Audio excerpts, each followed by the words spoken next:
This is Ari Shaffir on the Bertcast. Remember, check out bertcom for his t-shirts and stand-up app. Bert Kreischer is hosting this. This is the Bertcast.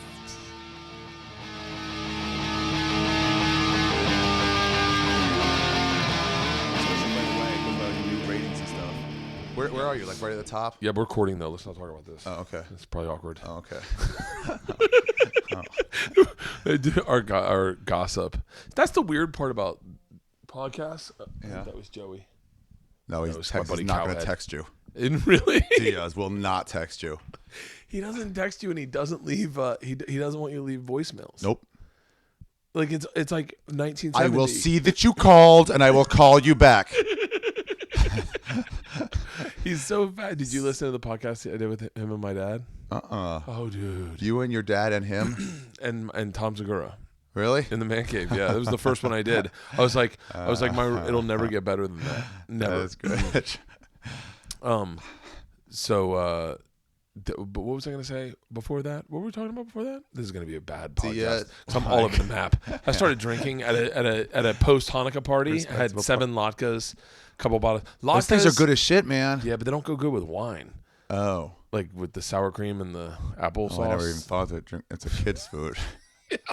It's not an adult food. I was wolfing them down. It was bad with wine. Fucking putting them back so quickly because they made them like they made them like almost bite size. So, oh, really? Yeah, so I was just dipping them and I was murdering them. It's so shocking that the applesauce goes well. What? In the middle of this dinner, right? Yeah. So like a long time ago, Leanne and I found a ring at SeaWorld, like an emerald ring with 2 diamonds on it. Yeah. Really nice, really expensive. And when I posted a video online, and I talked about it, and I said, if anyone knows the person, there's an inscription. So email me the inscription, and I'll send it to you in a heartbeat. And the crazy part was I was working on a show that was exclusively about theme parks. So I thought it would get a little buzz, and we can get the ring back to a lady. Well, we're telling these people at this Laka post-Hanukkah party drinking wine, my buddy JV says, that's so funny. We bought a house, the house we live in now, and we pulled up the carpet, and there's a huge safe in the concrete. I said, what's in it? He goes, we never opened it. We never opened it? That's what I fucking said! What, did they put the carpet back? They put on new carpet. And he goes, well, it's still there. I mean, we always figured it was going to be there. We're like, what kind of rush were we in? I go, are you out of here? What kind of rush? Because the stuff is there. That's what I said. I fucking lost my mind. You got to blow it, man. I told him Get some dynamite. I told him I'd trade him my ring for the safe. Right up, straight. I'll take the ring for the safe. His wife's like, we're in. A secret safe. A secret safe. And he didn't know about it. That wasn't passed down. No, that should be a sell. If it is just like it's in the ceiling. It's in the floor. There's nothing we can do about it. That would be a selling point. I told him. I said, when you sell your house, you should not open it and say, guys, here's the deal. I'm going to sell it for an extra $100,000 because I have a safe that I've never opened. Because that would, I guarantee there would be people that would be like, oh, what the fucking safe? Here's what's even crazier. He's like, I took a picture of it, and it's like a hard lock to break. I was like, man, have a safe cracking party. Sell a TV show off of this. Yeah. I bet there's people all over the world that like call it Lost and Found, where people have shit that they have never explored. I was blown away, and I'm so obsessed with it. A safe in your house. A safe, and it's in the cement. And I told him, I said, we'll come over with the drill, and we'll get it out of there. And we'll put cement back in, so you don't even know it was gone. And we'll open it up. And here's we had to re-cement it over it? It's cement. It's into the cement. This dude had a safe, and he goes, well, before it was wood floors, and there was like an opening, a trap door we could open it. Okay. I said, and I was like, well, so tell me what happened to the people that lost, that you bought the house from. He goes, they were old, and they had to put them in a home. I was like, so they forgot. They never fucking remembered. They forgot about it. And the one thing he said, I go, I'm talking about this tonight. I fucking promise you I'm talking about this on my podcast. He goes, don't say my name. I'm like, too late, motherfucker. Who's JV's name? JV's. I was like, you're out of your fucking mind. You can't have a fucking great story like that. I was so blown away by it. But then we have this ring. It's got to be like a I don't know what a ring costs. Oh, I guess I do. I got married, like probably a $6,000 ring. Yeah. That we're wanting to return to someone, but no one. I put it up online, and no one claimed it. I did that with some keys in Ottawa. I found some keys, set Really? of house keys and some car keys, and like it was a who are the white soldiers from Star Wars? They have white suits, stormtroopers. Yeah. It had one of those, little mini version of one of those on it. So I figured like I would get it and put it out there and return it to them, like do something nice for once, because it has no value to me, so it's easy not to steal.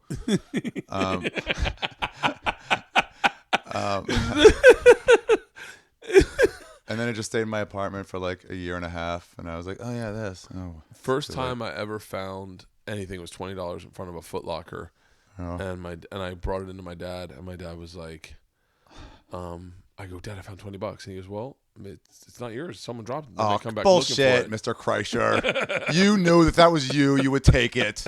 He goes, you should stand out there and ask people if they lost $20. And I stood out for fucking ever going, did you lose $20? And people were like, no, but I didn't have it in my hand. Luckily enough. Yeah. Wait. What were you going to do if somebody said yeah? I guess give it back. I was a kid. I had no fucking idea. I was so trustworthy. I found a girl's cell phone one time at it's not the Culver City Mall. It's the one. Fox Hills? No. You know where Avenue of the Americas is? Like over by Fox? Century City Mall? Century City Mall. I was at the Century City Mall and I found a bedazzled phone. This must have been 2004 maybe. I found, or 2002. Found a bedazzled phone. And I picked it up. It was sitting on a bench and I called Mom because it was like it was in there. Okay. I opened contacts. I called Mom. And I go, hello. She goes, hello. I was like, yes, I think I found your daughter's. I'm only guessing daughter because it was bedazzled. I go, I think I found your daughter's phone. And she goes, where's my daughter? I was like, I have no idea. But I definitely found her phone. And I'm sitting here at the Century City Mall. And she goes, I want to talk to my daughter. I go, no, ma'am, I don't know where your daughter is because she lost her phone. All I found was the phone. And she goes, put her on the phone. I said, no, she's not on the phone because she's not here. And she goes, I want to talk to my daughter. I go, ma'am, I don't have it. She goes, put her on the phone. I go, you'll never see her. And I fucking hung up. I was like, fuck you, bitch. How dare you? You'll never see her again. Yeah. And so then I fucking left the phone right there and I just walked away. I was like, fuck her. Really? Yeah. But then you lose your phone. Yeah. And you're like I lost my phone. I lost my phone one time at the beach. Leanne lost it. And I could track it and I watched someone drive to fucking Covina with it. Oh, really? I was so fucking pissed. And then I was like, I had the balls, not realizing I texted them and said, I know where you live. You have my phone. I'm tracking it. Then I realized that's not a great neighborhood. They also have my fucking phone. And we know where your mom lives. Why don't you leave your phone and well enough alone? So wait, you just got done doing your storytelling show. Yeah, it was what really stories good. did people tell? Holiday stories. I told a story about Simchas Torah, which I probably was going to be the only guy telling a story about that. What? The holiday where the Jews were given the Torah? Simchas Torah. Surely you know about Simchas Torah. You didn't grow up knowing the local Simchas Torah celebrations? No. What's Simchas Torah?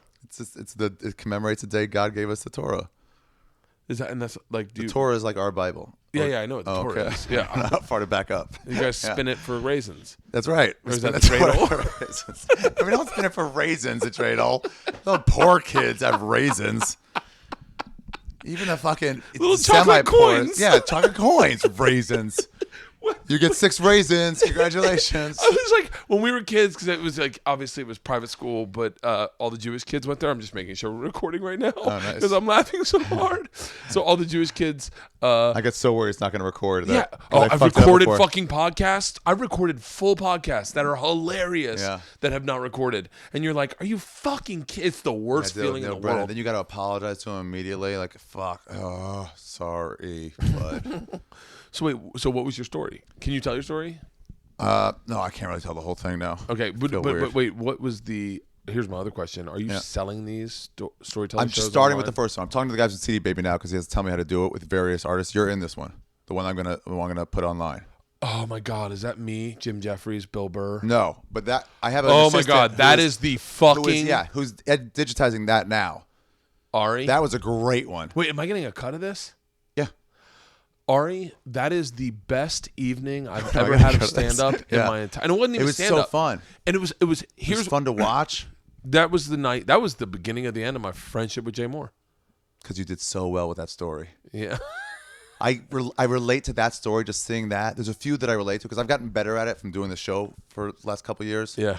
And there's one of Marin's where he has this good line that sort of ties it all up. Yeah. And yours, that story, people were getting ready to stand up before you're even done with your last sentence.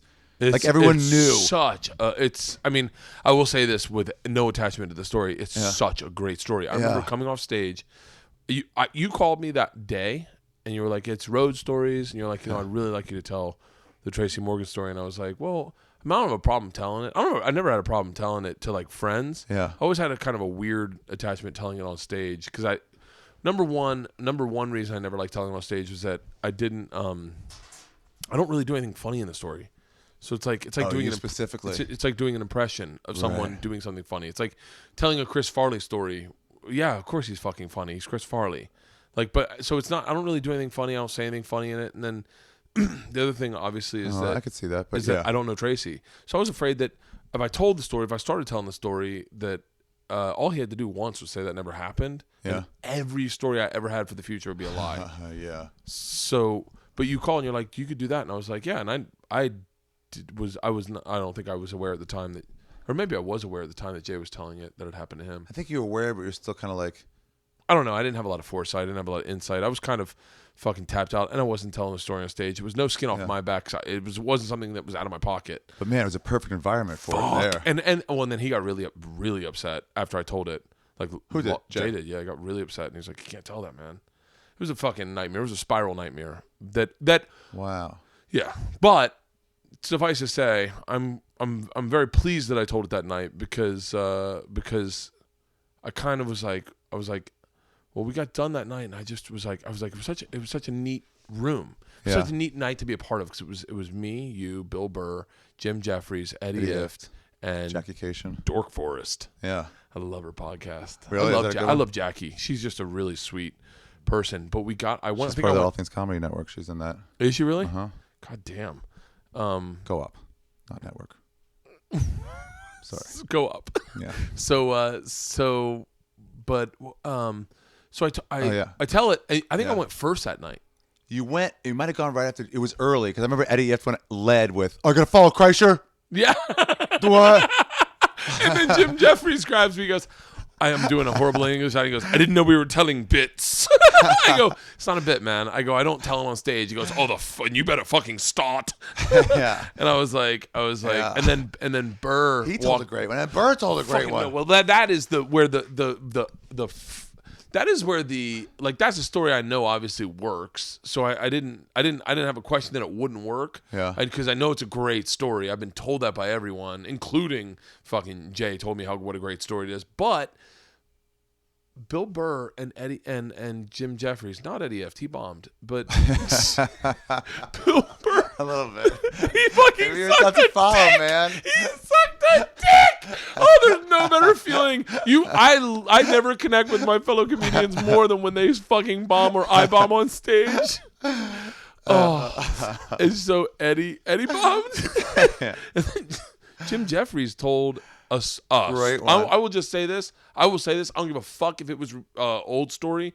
From Australia, though. It was great. It was off the top of his head, and I was floored, and I was so impressed with how talented he was. And I remember, I sort of barely remember this. Bill Burr was late. Bill Burr was late because he came up and he goes, "I heard you did a bit." I go, "No," and he goes, "What did you do?" I said, "I told the Tracy Morgan story." He goes, "Great fucking story," and I was like, "Yeah." He goes, "All right, which one's he telling?" Like, just like real fucking. Burr has that. Have you ever done that show, improvised stand up? This guy Jeremy Watkins runs a show, and it's just crowd yells out a topic, just run with it. Then you're done like next, and it's kind of scary. I call that the road. Really? Yeah. I fucking get so bored with my set by first show Friday. I'm like, what do you guys want to talk about? So Burr gets there, doesn't know it's that kind of show, and then Dean Del Rey was like, "No, you don't have to do that. Just go at the end. You'll just do your material that you're working on." He goes, "No, fuck, I'm not going to be the guy who everybody says didn't go by the rules. I'm not going to be that guy. I'll do the thing." That's what I said to Camille Nujani. He came to do the next week, and he goes, "So are we doing bits?" And I was so terrified that someone would come up and do a bit that I was like, no, you have to bomb. You were so worried about I was like, no, because I was telling a story that it was pretty. I was fairly. That was a newer one. The second time you did it, I think so. Maybe no, or it might have been the machine. Oh, it was the machine, But it wasn't that time. I hadn't told her on stage yet. Oh, really? Yeah, it was like the first or second time I told her on stage. At the behest of Rogan, he was like, you got to start telling it on stage. Yeah. And he was like, everyone, when you go to a show, just yell at the machine. And I was like, okay, looks like I'll be telling it on stage now. That's how I started telling it, because I get on stage and everyone just started going, the machine. So it's no way to shut them up. Yeah, and you're like, all right, fuck, I'll tell it. And then it bombed like the first probably 10 times. Because it wasn't a stage story yet. It was like didn't bomb there. It didn't bomb there, but they knew the deal. Kumail Nanjiani. I called him Indian. Yeah. And he was like, and he's not Indian, right? He's Pakistani. Yeah, he goes, like they're mortal I told a story about Samir Nagami jacking off in class. I probably shouldn't have said his name. Yeah, this is not. Yeah, this is the one you did after the machine. Yes. And I said something about an Indian guy, and I looked at Camille, and Camille was really nice, and he didn't say anything, and then he got on stage, and he goes, I'm that special kind of Indian that grew up in Pakistan, you cocksucker, Bert Kreischer. Pakistan, yeah. And fucking great. I like that guy a lot, too. Yeah, he was like, hey, because he made a joke, he's like, does he know that I'm not actually Indian? Yeah. And then before you finish, he goes, hey, don't mention that he said that wrong. Yeah. I'm like, after you then, absolutely. I'll leave it for you. So wait, so you're selling? Are you going to sell these all online? Yeah, $2. Oh, one every 2 months, and we'll just split it up. We'll just split up all the money that comes in. I don't know what my cut's going to be off of, but I will tell you this. Yeah. Anytime I've been involved with that show, they've been amazing stories. Pete Holmes tells a great one. Fucking John Huck talked about the shitting. That was a great one. I've never heard nothing but great stories. It makes you almost redefine like what you believe comedy to be. Yeah, what it has to be. Well, because now I don't think I do anything but tell stories. I don't think I tell. Especially the medium of the podcast has changed. Oh yeah, people like stories a lot more for that. Yeah, it's like no one goes on podcasts and does bits. Yeah, it just doesn't. You don't see anyone do that. And then you get no. like Only that brand new school, road comics do it. That old school so give me 5 bits to lead you into. Yeah. Ugh. Like now I go to radio and I go, you better be ready to talk for like an hour or I don't know. Can you tell them no? No. I mean, I try saying like, I don't, whatever you guys are talking about is good, but maybe this and this. Radio's changed a lot in the past. I only say this, my buddy Cowhead, who was on last week, and I had a very lengthy conversation regarding radio, and he was like, yeah, the whole days when they'd force you to have comics on are gone because no one wants comics on. So he's like, I only put comics on that I'm a fan of, and if I'm a fan of them, I just let them do what they do. So like those days, but you still find like there are some markets where you go in and they're like, it's Star 101. And they're like, all right, give me 5 of your best bits. And you're like, but I always just go, ask me about Travel Channel, ask me about Bert Kreischer. And then so Bert, you on Travel? And I just take it wherever I want to go with it. Yeah. But now this medium of podcast has also changed the art of stand-up a lot, I would venture to say, because I go on stage and people are calling out stories I've just told. See, that's weird. I would think that would kind of ruin it. Plus, right? No. I'll tell you why. I got into this conversation the other day with someone who's like, if I went to see a stand-up show, I would want to see new bits. I wouldn't want to see old bits. Yeah. But I will say, in all fairness, that like, it's not. I already know the joke, but I like to hear their wording is almost poetic. The way a guy words a joke. Like, I go and see. I hate to use this fucking example because it's gonna suck and you're gonna make fun of me. But like, when I was young in stand-up, I would bring friends to go see Dane Cook. Yeah, and I don't know why I like Dane Cook. I know I like Dane Cook too, but it just sounds weird that I would like, I would bring friends, like when they come to LA, I go, let's go see Dane Cook. They needed to see him. I thought he was one of the fucking greatest guys doing stand-up at the time. And then we'd go and watch him, and I'd be like, I hope he tells this joke in my head. Right, yeah. And so I'd be like, and then he wouldn't tell it, and I'd be like, fuck. And then I'd see him, and I go, oh, I wanted you to tell the whatchamacallit. And he goes, oh, I haven't done it in a while. Now that's happening to me, and I go, they're like I didn't tell them. I've only not told the machine story one time in the past year. Really? And I got so much shit from the people in the audience. Like, I brought fucking 10 people to see you. How come you didn't play Freebird? You got to play your Freebird. Yeah. And so you're like, okay. But then it turns into like, you don't want to just get that handle of like the guy that does a bunch of old bits and you can't do anything new. Yeah. Well, you told it for a year, told it in all the markets. And then once you told it once in the market, you're like, cool, you guys got it. Come next year for the new story. I'm going through the markets again. Really? Yeah, I'm selling shirts. But then I feel bad because for every guy that says, I had that in Denver the first time I went with Rogan back to Denver to the Comedy Works. And somebody in the bathroom was like, oh, you didn't do that one joke. And I was like, oh, fuck, maybe that's an option. But I've also heard somebody said, I already heard that one joke. Yeah. Yeah. And that's well, you don't want to too. do the same act. Right. But you definitely want to do bits and pieces. Johansson used to say like half new. Pete? Jake. Yeah. Do you know Pete Johansson? Mm-hmm. Yeah, I like him. Yeah, I like him a lot too. You like him a lot. I like him. Okay. So, but yeah, so I don't know. I distinctly like now it's like I'm believing that the art of podcasting is changing everything. Oh yeah. Because it's rewarding honesty, sort of. Definitely is, but it's also dangerous as shit. Like especially if you're me, like I always think I have, like I'm always very cognizant of. I don't know. Maybe I'm more cognizant than I used to be of anything. Saying secrets, you mean? Saying things. Like I'm for the first time. It's like you put something online and it's out there forever. Yeah, and then somebody's like, "Hey, why'd you say that about me?" Or like, "Dude, why would you tell them that I did that when you know?" Yeah, you used to be able to just talk, just go on and just talk. It feels like you're talking to your friends. That's a weird thing. Yeah, and then all of a sudden, So strangers are listening to it. Yeah, you getting candy? Yeah, that's the best thing about the man cave. There's candy everywhere. Around. Do you want a Butterfinger? No, I can't. I'm on this fucking diet. Oh, is it the Butterfinger diet or a different one? Yeah, it's the Butterfinger diet. I just ate cowabunga all the time. Here's my diet, and it's based on a supreme metabolism. So if you don't have it, you don't even bother. How much do you weigh? 178, let's say. That's gotta be nice. Yeah. Do you ever get concerned about gaining weight? Yeah, sometimes I start getting up, and then I watch it a little bit.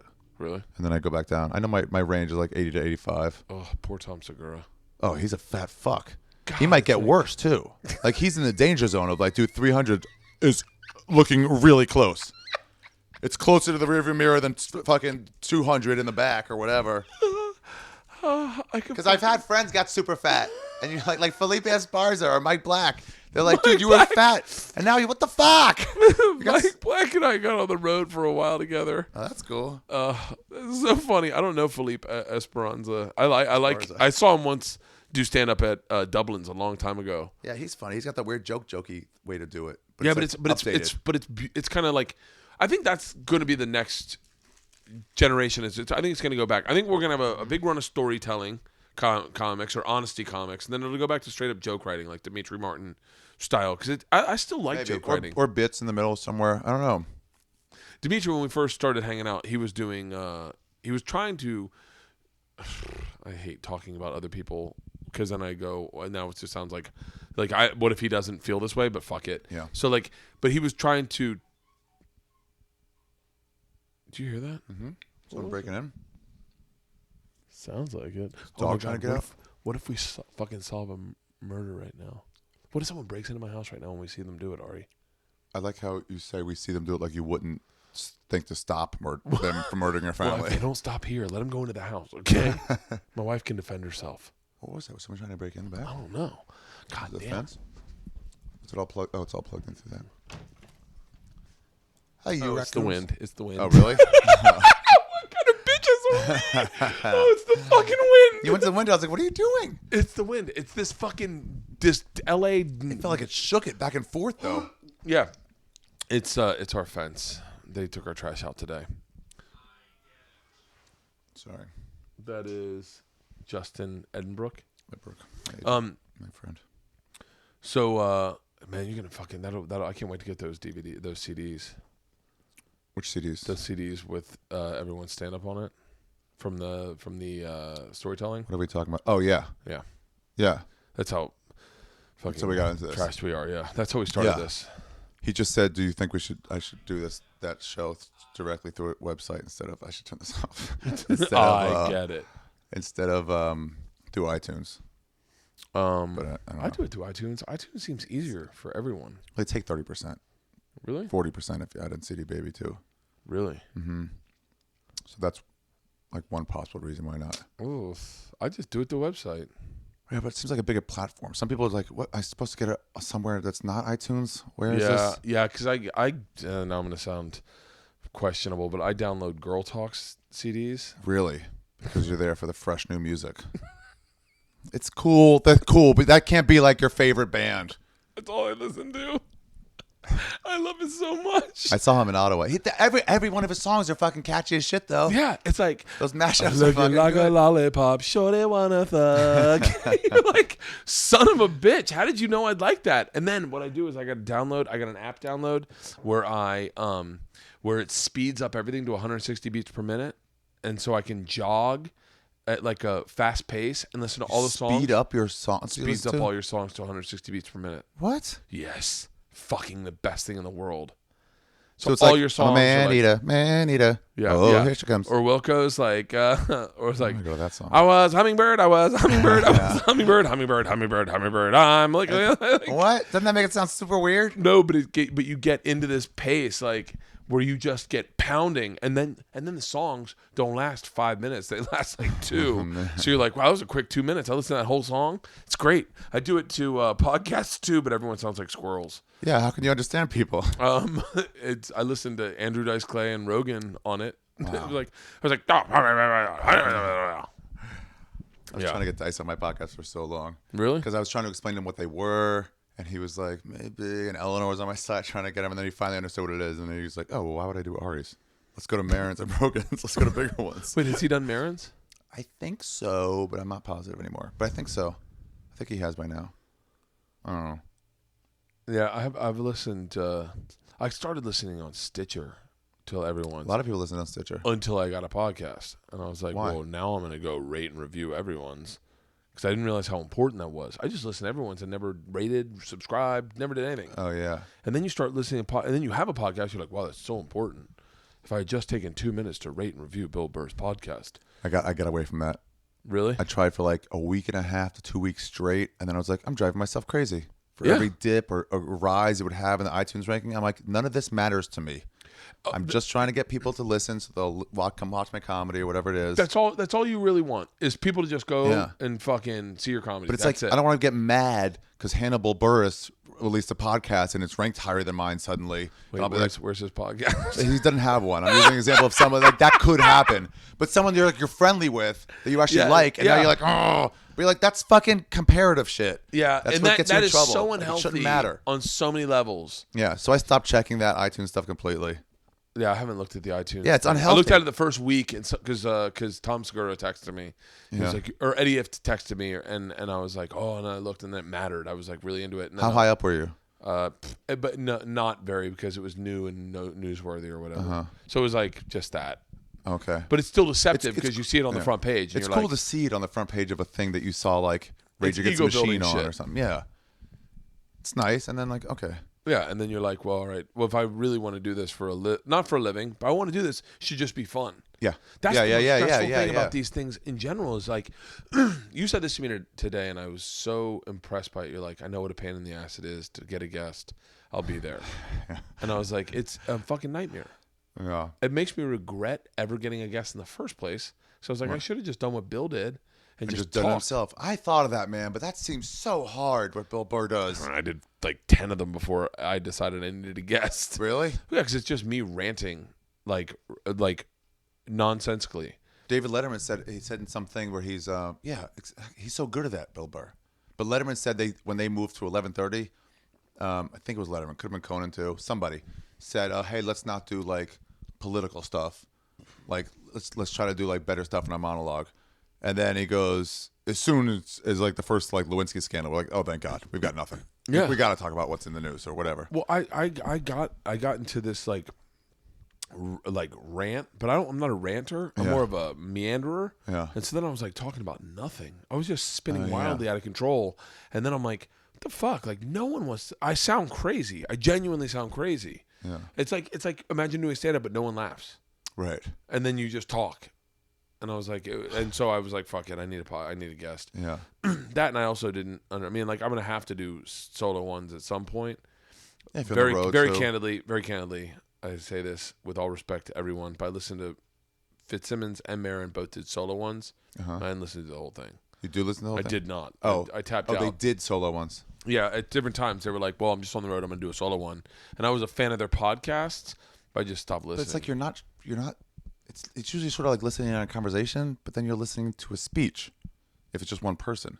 Yeah, but right. It is. Even for the if most you people. go off right now for 10 minutes, you're still talking to someone instead of just to the ether. And your response matters to me. Yeah. Yeah. My facial responses. So the people at home might not be able to hear me, let's just say. Yeah. But it still sounds like you're talking to somebody. Yeah. I think, here's the other thing is that Marin is so much better talking to someone else. Yeah. But Burr's great at it. Burr's great by talking by himself. That's his thing. So much so that I was like, I don't know why he hasn't written a book. Yeah. Like he's why not? so good at talking. Then you hear him with Michael Rappaport. And it's in a weird way. Like I listened to that one this week. He interviewed him? He interviewed him. And it was fucking hilarious. Oh. But at the same time, you're like, he's not completely unadulterated Bill when he's talking to someone else because he respects. And he feels bad. He respects about saying their, But if it's just him by himself, he's like, "Fuck you! If you don't pick up your dog shit, you're a piece of fucking shit." Like, but Rappaport was talking about not picking up his dog shit, and you knew Bill felt the opposite. Right. Is it weird that we're doing a podcast talking about other people's podcasts? I'm gonna get another beer. Yeah, go for it. Nah, maybe not. I don't know. Maybe. Who cares? Yeah, I'll let myself go on rants if I'm doing like my intros. I do an intro and an outro like later. But I'll let myself if I happen to go on something, I'll let myself just go off as long as I want. But I have to be on a focused topic. Otherwise, all right, now here's the rest of my you days. got to do notes. Yeah. You got to have notes. You got to have like a subject you're going to talk about. I'm not that kind of guy ever in any part of my life. Yeah. Oh, I don't do that. I just have like, here's the 3 things I got to say. Get T-shirts, my dates. Don't forget this date and whatever. Yeah, I can't even do that. It's like leaving my answering machine message. Really? Be a greeting. Like, yeah, because I do it 19 times and then I'm never happy with any of them and then I just fucking settle on one. I'm like, fuck it. Even the intro to this, I had Georgia do it tonight. Yeah. But Georgia only did it tonight 'cause she was excited. She thought you were she really thought she was going to do a podcast with you. That's sweet. She only knows like a fucking handful of people. I just met her like once. She knows you. She knows Joey. Twice maybe. She knows Buns. She knows Ralphie May. Yeah. Like she knows people that are either are not like over the top like little girl, like just talk to her. Yeah. So I think Joey one time was like, "Hey, what's up?" Oh yeah, I won't talk to kids that way. Yeah. In that motherese. I'm just like, how are you? And that's how I talk to them. So then they go, "Oh, he must be a regular person if he talks to me like a regular person." And I think Tom looks like a much, much fatter version of me. So they're kind of like, "Oh, it's like if Daddy was Too really much is in there." Is he trying at all? No, he's not. Man, we went to boot camp together. It's tough, especially to have a wife that says, "I don't give a fuck what you look like." Yeah. He's gonna get so pissed. But, no, everyone just fucking assault him like, man, they really lit you up. No, what if he has a heart attack while getting angry about listening to this? And he goes, "This guy's such a fuck." Breathing through his nose too heavy. We went to boot camp together for a short period of time. Like both of us, but not just him, both of us. Yeah. And he was also smoking cigarettes at the time. And he was, I remember working out next to him and just watching him like gasping for air, just and I got subtly not much better shape, but I got subtly better in shape. But man, he did not stop smoking cigarettes at all. And he was like, "I gotta quit smoking, man. I gotta quit smoking." And his only note to me was, "You should trim your beard more." Because I started losing weight. He goes, if you trim your beard more, you look skinnier. And then that was Barry's boot camp? Yes. And I'm thinking about doing this. Tell me what you think about this. So Tom and I fell in love. That sounds weird. We fell in love with our trainer. Okay. Gay dude, Chris, right? Fucking stud. Did not know he was gay. Yeah. And Tom and I really looked up to him, even though he was probably younger than both of us. Yeah. But we were like, man, he's fucking badass. And his life together. Gorgeous, and he's got a British accent. Great shape, always wore knee-high socks. So by the way, this is a conversation you could never have with Joey Diaz. No. What the fuck are you talking about? What the fuck? Come over here. So fall in love with your fucking, what the fuck? You got a trainer? Yeah, it'd start from the start. He would be off. So Tom and I really dug him, and we were like, and then we found out he was gay, and he said to us, he's like, "We should all go out one night. I'll take you to some gay clubs." And Tom and I were like, "Oh, you're gay?" And he was like, "Yeah." And we're like, "Oh, okay." And he's like, "Let's go out tonight." And Tom and I were like, "All right." So Tom picked me up. We picked him up. I would love to one of you guys go, "Not anymore." Like, even if you couldn't that night for some other reason, to say that would be fucking rad. So Tom, yeah. So we went out to gay bars with him all night long, and everyone thought Tom and I were dating. They completely were like, nah, leave them alone. They found each other. That's fun though, isn't it? Oh, we had such a great time. Renazizi and I did that once. Oh, it's so much fun. It's like, I don't think people really appreciate gay culture until they go to a gay club and see how they get down. Renazizi, and he's a better looking guy than any of us are. But Renazizi, yeah. When I would go to the bathroom, people would swoop in then. Like, he goes, all these guys, because I can make eye contact. Like, I see them looking at me, and they all go to the bar right next to the bar, right at the same time, to stand near me or near me, let me make a move. That makes me excited. Yeah. But no one swept in on either of us. Oh, really? Yeah, we were left completely Leave untouched. them. They're clearly in love. But we had such a good time. So I was thinking about. Tell me what you think about this. This is one of the podcasts I want to do. I want to bring him into my man cave. Right, he was a great trainer. Okay, and have him do a 30-minute run for me on the mic while I run it, and then have people do it also. What do you mean? What do you mean? So like, I listen to a lot of podcasts, and I try to work out to them. It's really hard to work out to a podcast because you're just listening to a conversation. It's much easier to work out to music. Yeah. But I was like, what if I said this is the workout podcast? So only listen to this on the treadmill. It's going to be nice. So you get on your it's going to be a 45-minute podcast. And he's going to tell you, like, keep going, like stuff like that. I'm going to bring him into the man cave, and he's going to go, all right, with his beautiful little accent. Yeah. He's going to go, we're going to start the podcast and talk about him discovering his sexuality, like all the shit you want to ask. I'm going to bring Tommy in here too. All the shit you want to ask a gay guy, we're going to ask him everything, right? Okay. We'll do that for like 15, 20 minutes. And then for the next 30, I'm going to run on the treadmill, and he's going to put me through a regular workout that he would at Barry's and run me through it. Wow. So anyone listening can get on their treadmill and see if they can do the exact same workout. And Tom's just going to sit there and watch and give the other option? Tom's going to eat cake. Cake the whole time. Ice cream and cake. Just chime in every like 5 minutes. Not even chime in, just all you hear is...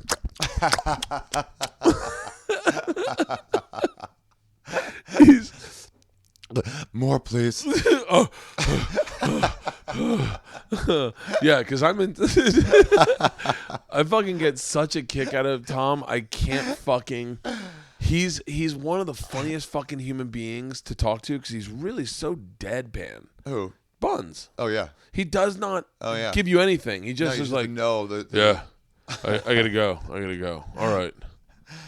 But yeah, he called me a couple times. He's like, I'm powerlifting. I was like, really? Is that what you have to work on first? Yeah. Mass. Yeah, you really? You want to get bigger? Yeah, like, what are you talking about? Come on, dude. Yeah. My whole thing is just getting I just want to live longer. That's it. Oh yeah, that's a decent desire to have. Yeah, I just want to get my blood pressure under control. You're not you're no longer obese, right? No, I'm 205 now. 205. And how tall are you? 6'1". 6'1"? Yeah. How tall are you? 6'1", 205. I am 6'3", 6'2 and a half. Are you dating anyone right now? A few people. Really? Yeah. What's that like? How old are you? 38. 38? When did you lose your virginity? 23. Are you serious? I'm obsessed with body mass index. I have to check. What do you mean?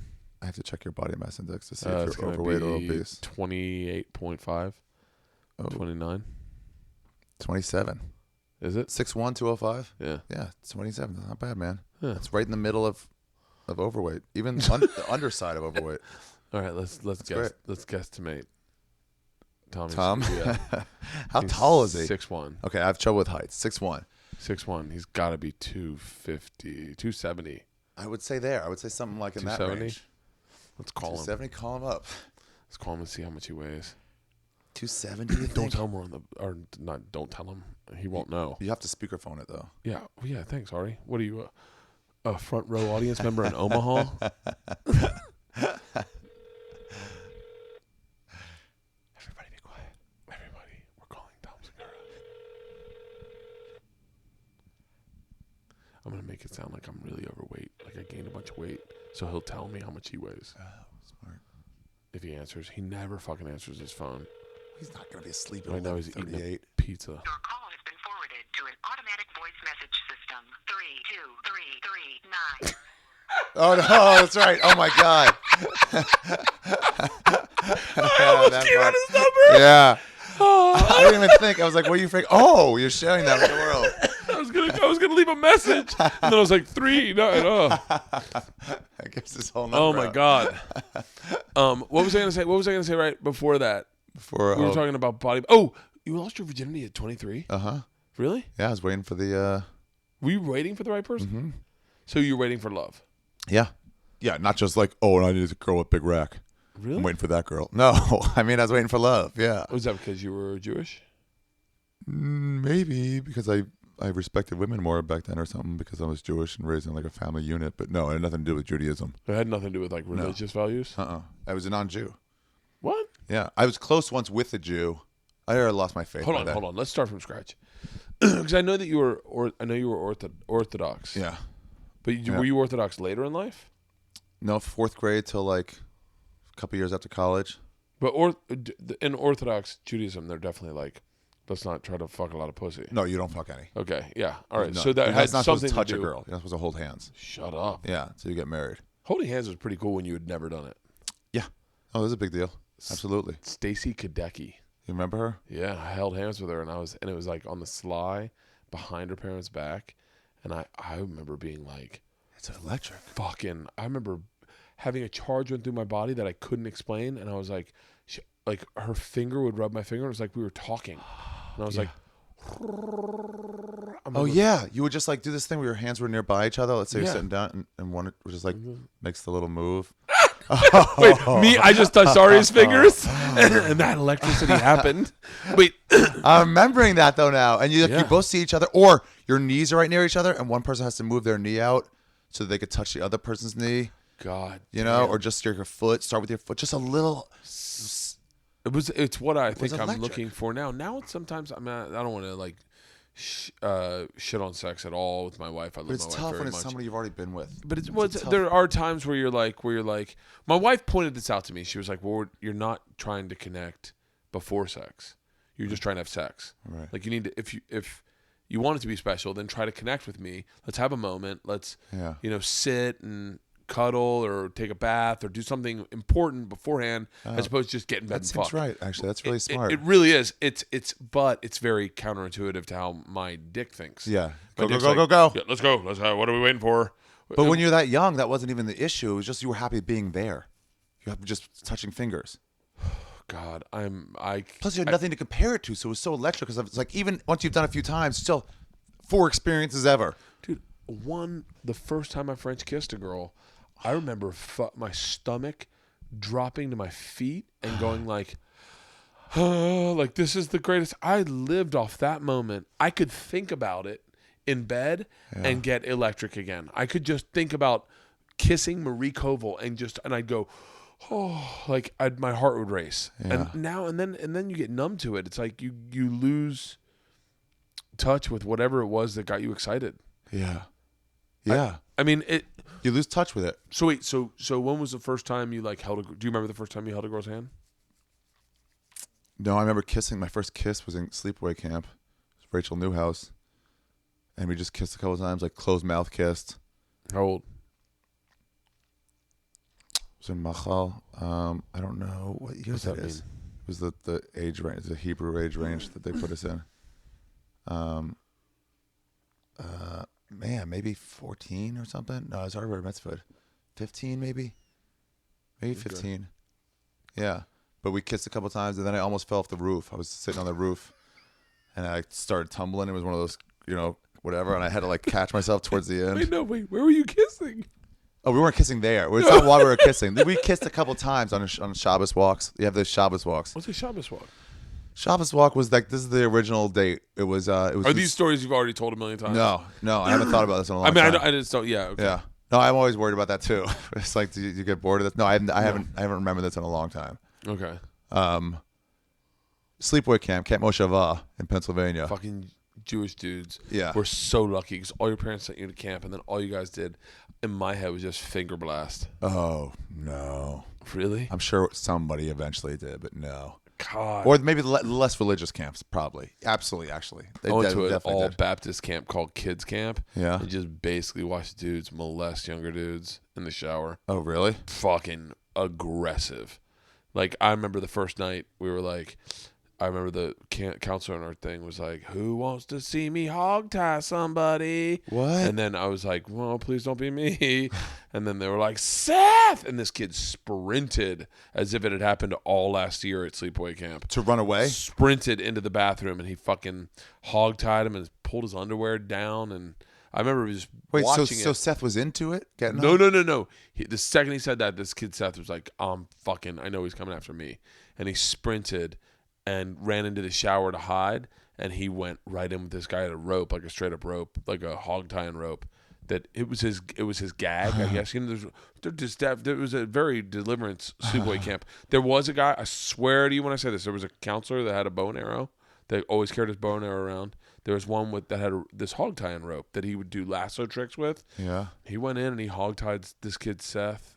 I don't know why I remember the kid's name was Seth. Hog tied him and like kind of fucked with his underwear. And I remember being like, stay out of that guy's crosshairs because he's a fucking lunatic. Why do they let those people have power? It's the people that want to get into that power. That's a pointless story. I want to get back to you kissing Rachel. Oh, yeah. So we go to Shabbos walk. We had all these activities every day. Boys and girls slept in separate bunks. That's always, right? Yes. Okay. Yeah. And there were daytime activities, you know, that you had to do. Archery or whatever. Boating. And then on Saturday, Shabbat, there was no activities because no one was working. It's all Jewish kids? All Orthodox Jews. All Orthodox Jews? All Orthodox Jews. The girls don't have to wear wigs yet, right? No, that's only married girls. Oh, really? Because the law is you're not allowed to be attracted to a female that's married because, you know, don't covet. Yeah. So, but they do this trick now where they get super great Asian people's hair. So it looks way better than their fucking rat's nest Jew head. And the rabbis wrote it off like, no, they're not actually attracted to these girls. They're attracted to the hair. So it's not actually them. So it's okay. Which is bullshit. So that's what because you don't masturbate thinking, oh, it's probably some Asian chick's hair. Yeah. You're just like, I'm turned on by my neighbor's wife and I'm coveting it. That's why they do that? Yeah, that's why they do that. That's so fascinating. Or they wear a hat, something like that to cover their hair. Okay, so this is just girls in like the long, like length dresses. Mm-hmm. Definitely below knee, always. Yeah. They could wear sweatpants under the skirts sometimes if they had to for whatever. And for activities, they could wear like pants. So what did Rachel look like? Man, she had silken hair and just a beautiful black hair. Yeah. Did she look like I barely remember what she looks like. She was cute though. She was one of the cute girls. Like describe the Jewish if you can. Well, it was before I knew that they were like what Jews looked like. So, and also it was before she fully developed into one. You know, like at that age of 14, you're like, oh, maybe you look Jewy, but not really. At 23, 24, you're like, oh, you're a fucking Jew. You can tell. I went to school at a predominantly Jewish school growing up. Yeah. And I've always been attracted to Jewish chicks. Really? That's more recently for me. Really? Just recently. Really? I mean, all through high school because it was the girls that were, you know, you'd be into. But then it was like, ugh. Oh, I'm fucking jealous that you got to go to a Jewish camp. Nell Rudolph went to a Jewish camp, and I wanted to go there so bad because it just sounded like they just had a blast. It was great. So you kissed her. Yeah, so you go on Shabbos walk. So you're like, hey, that's when you just, after lunch, you have 4 hours off. And that was the date night. Shut up. That was date day. How did you have the balls to lean over and do it? We just went to it was like you go out past the zip wire. Like you have to walk out a little bit to get away from people. And you had the intention the whole time of kissing her. Yeah, but I was like, I still got to work up to it. Yeah. God, I got so nervous. Oh yeah, I got nervous up until like 26. Yeah, like you go on a second date. If you hadn't kissed a girl on the first first time you kiss a girl, it's very hard. It's a fuck. It is such a mountain to like. I will tell you this. There have been times in my life where I dated a girl, didn't kiss her the first night, and because of that, never kissed her and dated her like 7 times to the point where I'm sure she thought I was gay. Because I was like, now there's way too much pressure. I'm fucking bouncing. Yeah. I'd rather fucking tell everyone I'm gay than fucking try to kiss her now. And even one of the girls I kissed, like we had dated, like hung out, gone out a couple times. Yeah. And then I'd taken so long that when I did kiss her, she was kind of like, what are you doing? I thought we were just friends. Yeah. And I was like, fuck. Yeah. I missed the window. But it's on you. That's on you. Yeah. And my buddy Eddie, like during this time I was dating her, went down on her. And I was like, wait, What? I could have gone down there this whole time. Oh my God! You're waking up for a kiss? My buddy Eddie's a fucking.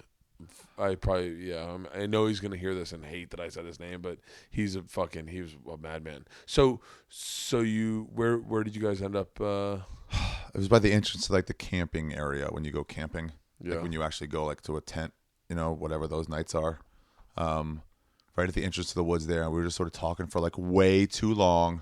Oh God. We were both thinking it, I'm sure. I've But been we were there both so just many times. Yeah.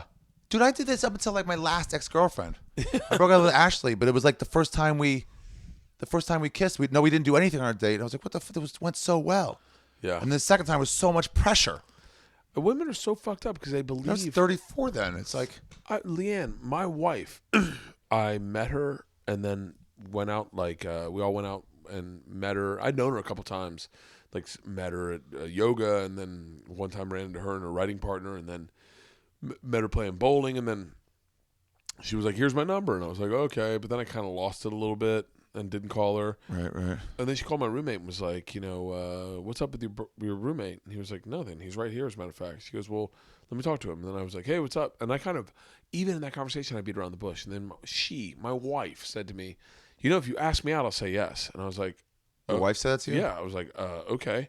Do you want to go out on a date? Because she was could like, tell that you Yeah, she liked could her? tell I liked her, but she could tell I was like, Not going to do it. I talked about this some other time, but like, I could never turn off the stage part of me. Oh, really? Yeah, I had a interaction with Dane one time. I could never turn it on. Girls that he was like, turn it off. He said that? He was like, turn it off. You got to know when to turn it off. You got to turn. You're taking the stage way too far, and I just could not. But I think that's because so much of the stage shares a part of my real personality. Yeah. That I just go, I don't know where to turn it off.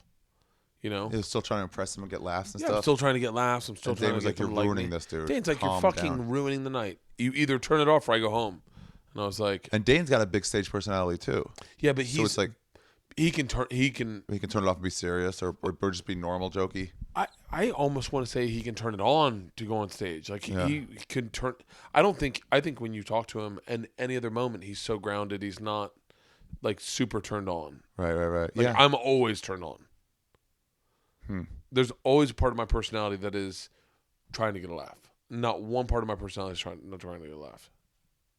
Man, don't you get tired? Yeah. After I get off stage, it's like I feel so weird. Still trying to like, hey, so just trying to make jokes. I'm afraid people won't like me. I guess I don't know. Yeah. I guess I don't know, or that it's maybe something that I did at a younger age and it's just carried through. You know? You're a Maybe super extrovert, huh? I think I'm a super extrovert in the sense that I always want to. I always want to be the center of attention. I'm the kind of guy that if there's a mic on a stage, Yeah. and someone like at Bertcast's wedding, there was a mic on the stage that was free, and I was sitting in between Bobcat and Jeff Ross, Yeah. and it was the worst time possible. But they were like, Bert, that's all you. And I was like, it's just me. And I got on stage and No way. fucking to the point where I think Barry could argue. I know he has argued that I ruined his wedding, but I definitely didn't ruin his wedding. It was Buddy Hackett that ruined his What wedding. did Buddy Hackett do? Buddy Hackett threw a cocktail on a piano. Barry had What? You've never heard the story? No. Oh, He just chucked.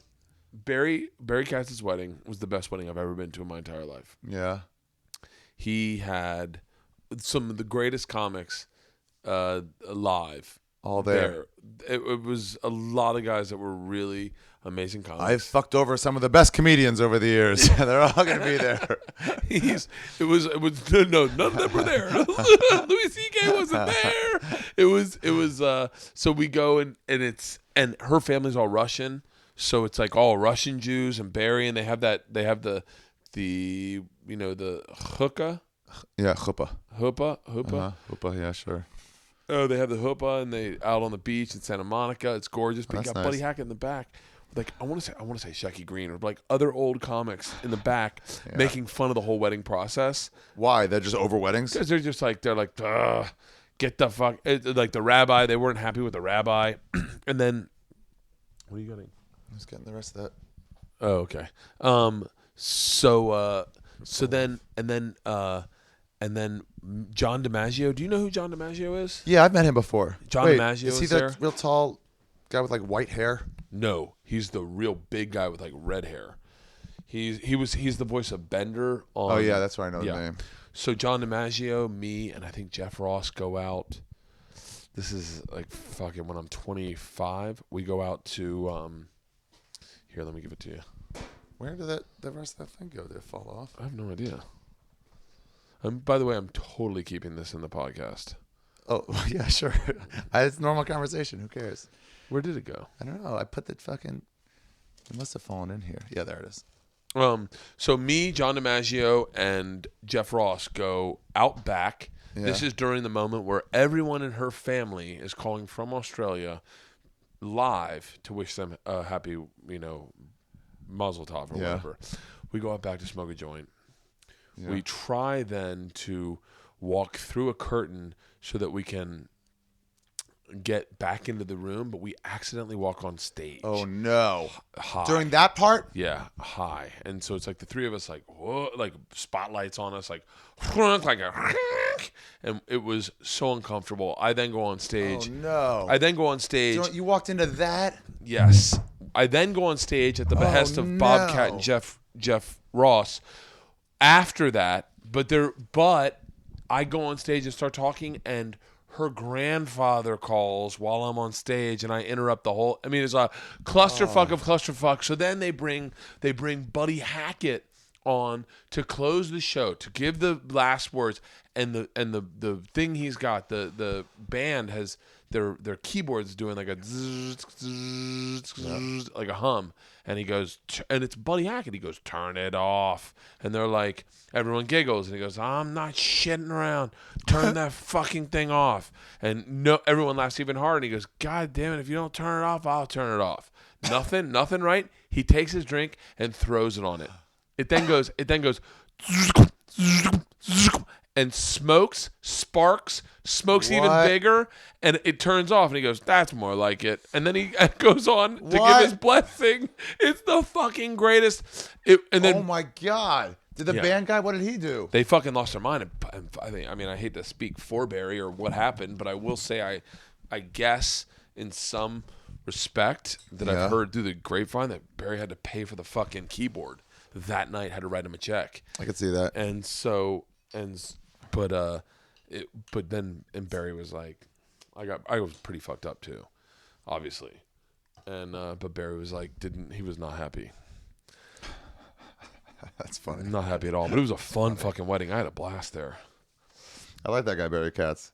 I'll tell you what, man. He's always cool. I obviously I left him, but but he was always he's a very inspirational dude. His insights for me in my career were always accurate. Really? My only problem, quite honestly, was I didn't make him enough money for him to focus on me. That's it. It was more my fault than his. Sometimes you take that too. It's like, come on, pay more attention. They're like, do the math. Yeah, I can't. What am I going to spend $1 million a year, and you make, $50,000. Yeah. I remember one time hearing him say to me, I could spend for the same. You got to remember that for the same. He said some of the most prolific things that I've ever been said in my career. Number one time, the first year I didn't get a deal. Yeah. I was like, I know. It sounds like a fucking. That sounds like. What? That's a different. It's a whole different start. The first year. 3 years in. Wow. 3 years in, the first year I didn't get a deal, I bombed at a showcase, and he was like, and I was really fucked up about it because I killed in every showcase I'd ever been on. I got in deals every time I went on stage. I got a deal that was important, and I bombed. I remember so bummed out. Like 2 days later, I was like we need to set up another showcase, or like we need to set up something because I can't let them know that I. And he was like, Papa, I think you're overestimating how much people think about you. I was like, what? And he goes, who have you been thinking about for the last 2 days? I go, me. He goes, so have they. It was a great fucking statement. That's right. Yeah. It was a great Like statement. they got to fucking worry about their neighbor who won't shut the dog up. No one gives a shit about me bombing. Like, my career means nothing to anyone. They wrote their notes and they went on. They were like, man, not for us this year. And I was like, wow. I remember him saying that to me.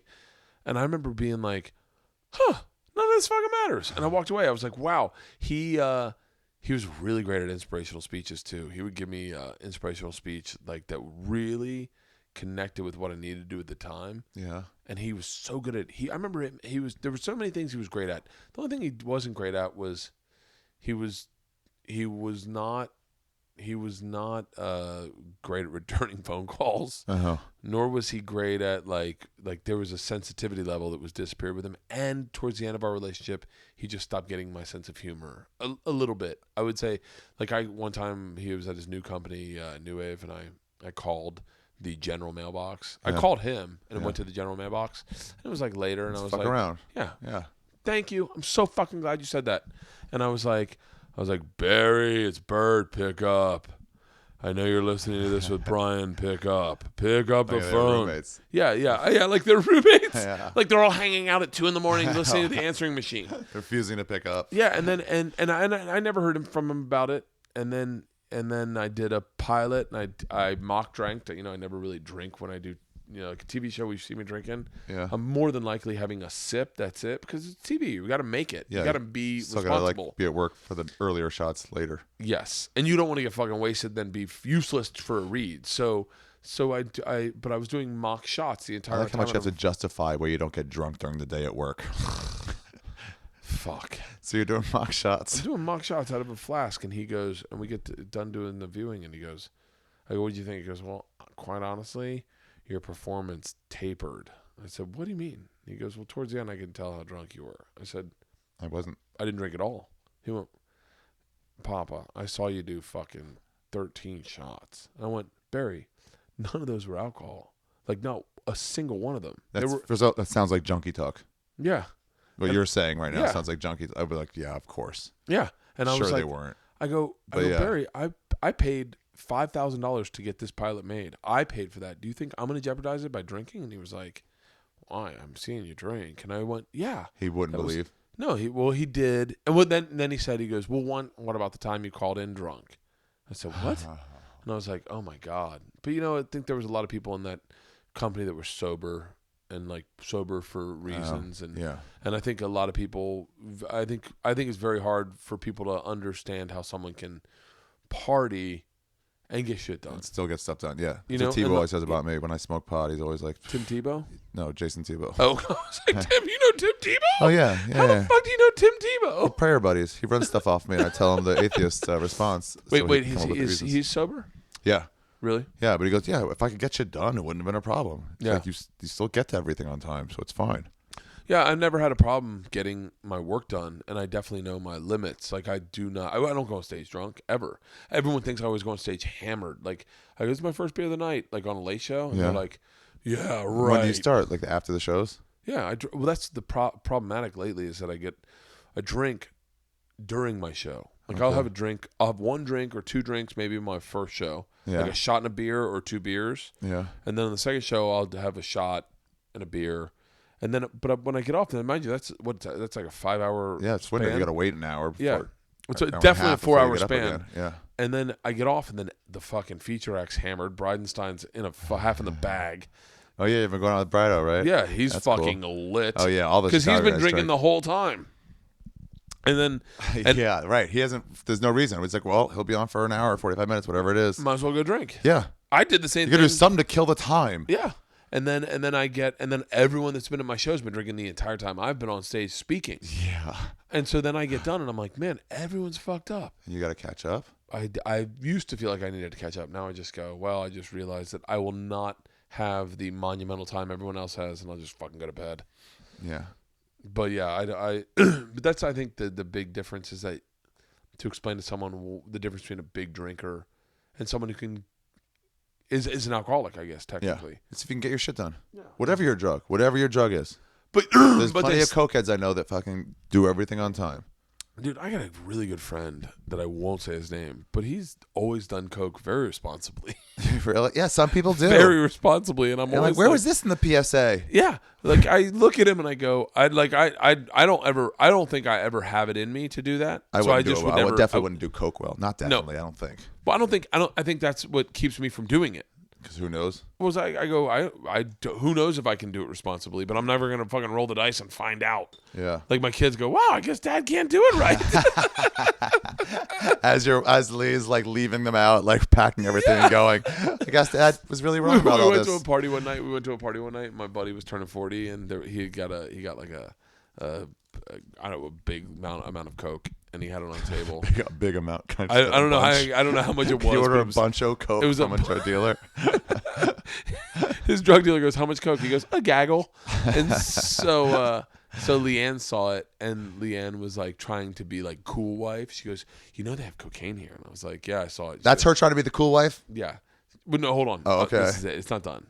So then she goes, look, like, I trust you. If you want to do it, oh, that is being the cool wife. Now, mind you, we have 2 kids at the time. I'm like, I've already made the decision not to do it because I'm not gonna fucking. I have high blood pressure. I have high cholesterol. I'm not gonna fucking have a heart attack and be the guy. I've already made this decision a long time ago. I'm not gonna be the guy that goes out from a cocaine overdose and then my kids got to know that the rest of their lives, right? Oh yeah. So I'm like, I'd already made the decision not to do it. And I went, excuse me. She goes, well, I'm just saying, like, if you want to go with your friends and do it, then like she also met me when I was like 30 years old, so I was a grown up. So she didn't. It's hard for a woman that, when you come into a relationship at an older age to try to ever like make assumptions of. But I can see her also saying, you probably never had a coke talk.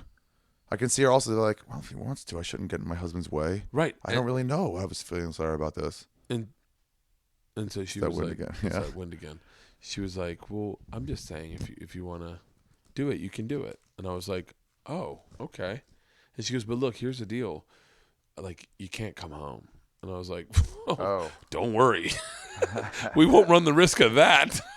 If you got started, yeah, you would not stop until the sun came up. No, there's no fucking There's way. no way. That I'm going to show up and clean the house. Coke? Yeah. I'm going to fucking be in Malibu on a beach with Laird Hamilton paddleboarding into the sunset. Fucking, what are you, out of your mind? I was like, honey, I'm not doing cocaine. I was thinking more like whiskey. And she was like, oh, good. She's like, 'cause I hoped you wouldn't do it. She was like, I never think you would do it, but I was just, I don't want to be that kind of wife. And I was like, wait, like. That is cool of her. Oh, she's so cool about that kind of shit. About anything like that. Like even being respectful of like all our friends' lifestyles type thing, Mm-hmm. Like everyone kind of lives a little. I wonder about her sometimes. About what, like about. Well, you seem like you got a family. Yes, I do. I really and Leanne's do. not a Hollywood person. Not at all. It's not like she's an agent or something. Asian? Agent. Oh. So she's a civilian. Yes. So I always think, like, should I be more conservative around these people? No. But she never makes me feel that way. She's always pretty cool about, she seems okay, but I always wonder. She's very respectful of the creative process and how everyone's process is different. Huh. And and she absolutely gets it. Like she doesn't have any kind of insane insights into like what everyone should be held up to the same standard. Yeah, should do what I want to do. She doesn't drink. Like she literally barely drinks. Like tonight we were at that. She said that like once a year maybe. Yeah, tonight we were at that thing and she had like half a glass of wine and then poured the rest of my glass. Really? Yeah, and knows full well that I'm going to have a few glasses of wine and I'm not driving home. I do that with a girl I hang out with. She drinks a lot more. I like getting stoned, so it's just like I'll have half a beer and then take the rest of it. It's the best though. It's like when you have that kind of like middle ground. All she really wants to do, quite honestly, is like go out with friends and have a good time. That's it. So like if I accommodate that and go, well, let's do that. She doesn't have horrible demons she needs to bury? Man, she does, but she buries them with cleaning. Oh, really? Cleaning and wow, that's fortunate for you. It is, but it's unfortunate for her because it's let's hope she never listens to this.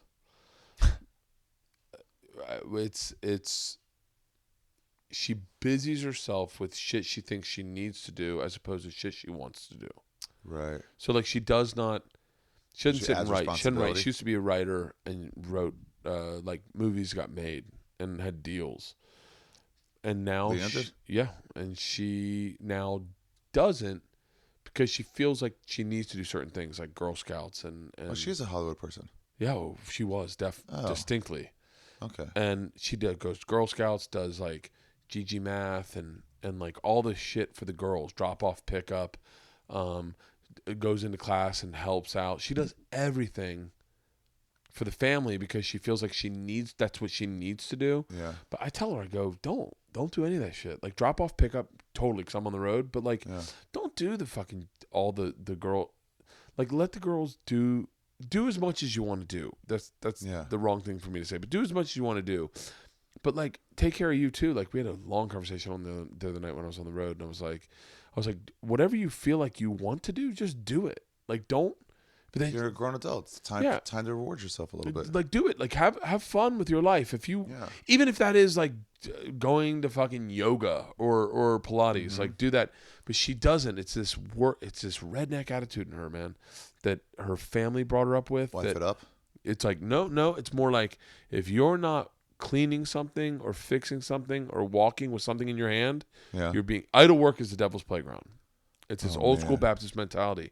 And I'm trying to get her out of it, but it's very hard because she's a hard worker. That's like the way her brain works. Yeah, but so send that work to something else. I mean, I don't know. When she was single with nothing else, would she just sit behind a computer and write all day? Really? Yeah. But now she's got so much shit that she kind of thinks like, I need to get her over to my place. She will die. Well, now she's all obsessed with this, with like the book, the podcast, like everything. So she's trying to micromanage the career of me. I've seen people do that. Like little things, like they'll manage their husband's career like that, comedy-wise. Yeah, but my whole thing is like, I already have managers and agents for that. Like, you do you. But she's like, well, I want to make sure that I'm helping the career that's helping you guys both put food on the table. I guess. I don't know. I guess that all started when I got her pregnant. Oh, really? Yeah. Do you think that cuts down on drive? Does it like increase nurture and cut down on drive? What? Getting someone pregnant? Getting pregnant. For like a woman. There's no way I'll know. Well, it changes I will say this. It definitely changes your body. Yeah. Like there is a chemical changes and hormonal change. 100% hormonal change that you have to acknowledge. And if you don't, your boobs grow. You start lactating. You start nesting. Genuinely start nesting. Go around the house and like nesting. And it definitely changes. It doesn't change for men until the first time you're at like a mall and you hear someone go, "Dad," and you're like, "Oh," and you're like, "That's me," and then you go, "Oh, that's not my kid. Oh my God, I'm a dad." Like, right. So it definitely changes 100%. 100%. But I don't know. I think I could see easily you reevaluating your like what's important to you, what you want to do. If you care 1,000% about this thing, I could see you just dropping on the back burner other stuff. Yeah. Oh, you have to. I mean, like I know for a fact, I'm not a good dad at all by any stretch of the means. Like, admittedly, I just don't know what the fuck I'm doing. Yeah. So I don't try to know what I'm doing. I just go, all right, I'm gonna fucking barrel through. Nobody knows. Yeah, but nobody knows. But I'm actually a bad dad. Oh, really? Yeah. Why? How? Just I'm selfish. Oh, really? Yeah. Can't fucking play Candyland with my kids. Yeah, that's annoying. Why would you want to play that? It's hard, man. Like, as much as I want to play Candyland with her, like my youngest loves playing Candyland. I play like a couple games and I start losing my fucking mind. It's a boring game. Going like, I'm losing money here. Like, I'm sitting here, here I am playing Candyland with you when I could be fucking writing or doing something. It's not even money. It's accomplishing something. and then I catch her stacking the deck, Isla, and I'm like, what do you think? I'm fucking stupid? She puts Princess Frostina second. I go, baby, I'm not fucking dumb. She goes, what? And then like a good parent, I don't know what a good parent does, but I don't know. I'm a nightmare dad. I would love to be cheat better. One or the other. I would love to be the kind of dad that literally that you hear people talk about on stage when you go, I was reading a book to my kid. I'm like, man, when I read books to the girls, I read them as Sam Kinison. Because it's interesting. Oh, you want to try reading one of these fucking books these have about Pinkalicious? It's fucking exhausting. You read it 12 times, you start going, are you shitting me? They make you repeat the books. Dad, read it again. And you're like, Guys like, Daddy can't read it again. We're talking about like a solid 20 to 25 page book that you got to read twice. Wait, and so they ask you to read, and as soon as you're done, they're like, one more time? Daddy, read it again. Or they come up and they each have a book and it's Pinkalicious versus Purplicious or something. And so they have to say who gets. So then, no, you got to read both of them back to back. And it's the exact same storyline. Every time it's like this girl feels outsided and then doesn't realize The puppy has grown into a fucking dog. nightmare. Real genuine nightmare. So yeah, and so I read them like Man, Sam that could be Kinison. so annoying. It is. And they've had such limited experience. It's not. So they're like, that was an amazing story. It's one of the 7 I've ever heard in my life. Here's the thing. It's not. It's not like the machine story. No, Like, it's not nearly as good as that. You know goddamn well what a good story I is. fucking tell stories for a living. Yeah. You're gonna tell me that Pinkalicious is gonna beat There me? was no twists or valleys. You knew what she was going to get it the whole time. Let me tell you about flying dildo. This is the best part about this, Ari, is that like you read it the first time in earnest, and you go like, and you read Pinkalicious, and then they go, ooh, this one, and then you're like, that's another 20 pages. Like I'm not a good out loud reader, and you're like, motherfucker. So then you like second time, and then the next time it's like same books, and you're like, guys, can we find new books like shorter or something shorter? Like it's step by step. You're not a horrible parent right away. You're like step by step. You're like, can we get a shorter book? Maybe like Baby Beluga or something quick that we can get through, and then we can put you to bed, and Daddy can go to sleep too. And I'm like, Dad, Pinkalicious, and you're like, same fucking book, and then you read it again, and then you got to entertain yourself. So I always go like Pinkalicious said to her brother said to Pinkalicious, I'm fucking this up because I've been drinking. Her brother said to Pinkalicious, they went to a fair, and he goes, Pinkalicious, what's that? And she goes, that's a Ferris wheel. And he goes, what's that? She goes, that's a balloon. Well, what's that? Well, that's a clown. And then by the 5th thing, you're like, this is redundant. This is exhausting. So then the next one he goes, what's that? And he goes, and then I always say to my daughters, I go, listen, motherfucker. You ask me one more question, and I will stab you in the throat. And my daughters fucking fall apart laughing. They're like, oh. Because they know that's not the way the story goes. Daddy's and then they're like, shh, Daddy's saying daddy words. And then I go, listen, you son of a bitch. I will hunt you down and kill you. If you walk me through this park and you point out everything we see like an idiot, I will punch you in the throat. And my daughters are like, Daddy, do more. So then my kids asked me to read a book at that seems like a cooler way to do it. Much cooler than your wife's like, honey, stop it. How long have we been going, Ari? I don't know. It's fucking got to be like 2 hours now, right? I just don't. Yeah, I don't sort of like believe the people who say they're fine with reading those stories to the people. No, they're lying. They're 100% lying. Or they're either lying, or what the fuck is wrong with you? How do you tune out for that long? They're lying. Women can. I'm gonna have to edit this out. Women can definitely do it. My wife can definitely do it. She can sit. I think yeah, they sort of can. I can't do it. I have a hard time. I tap out. I don't know. It's just so boring. They have dumb, undeveloped sense of humor. Is it children or women? Children. Oh. Maybe that's why they can relate to them. All right.